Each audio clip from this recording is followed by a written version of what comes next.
Ce matin, Aliette s'est rendue dans un atelier d'artistes de Kigali. Elle y amène de vieilles photos de ses parents et de sa sœur, tous trois tués pendant le génocide de 1994. C'est la dernière trace, le dernier souvenir qu'elle conserve.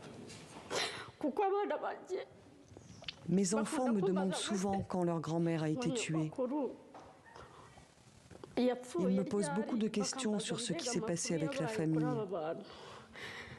Alors qu'ils puissent voir les dessins à la maison, leur permettra de se faire une image de ces personnes, comme ma grande sœur qui a été tuée avant qu'elle ne se marie ou puisse avoir des enfants. Ici travaillent de jeunes artistes du collectif Art for Memories. Ils appellent les Rwandais à leur apporter des photos de leurs proches disparus. Bénévolement, ils les dessinent, réalisent des portraits à partir de documents souvent très abîmés. Durant le génocide contre les Tutsis, les artistes de l'époque utilisaient le dessin pour répandre leur idéologie du génocide contre les Tutsis.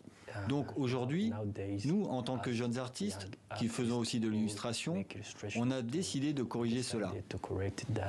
Comme la plupart des artistes du projet, plus de 70% de la population rwandaise est âgée de 30 ans ou moins. Et ces jeunes gens n'ont pas connu les 100 jours de massacre qui ont ravagé le Rwanda. Avec leur travail et au contact de ceux qui viennent leur confier leurs souvenirs, ils en découvrent de nouvelles facettes. Avant, je pensais que j'en savais plus sur le génocide, jusqu'à ce que je commence ce projet.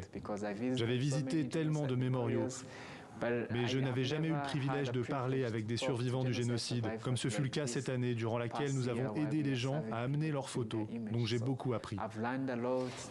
Depuis son lancement en avril 2023, le collectif a réalisé environ 450 portraits de victimes. Très peu donc, en regard des quelques 800 000 morts, majoritairement Tutsis.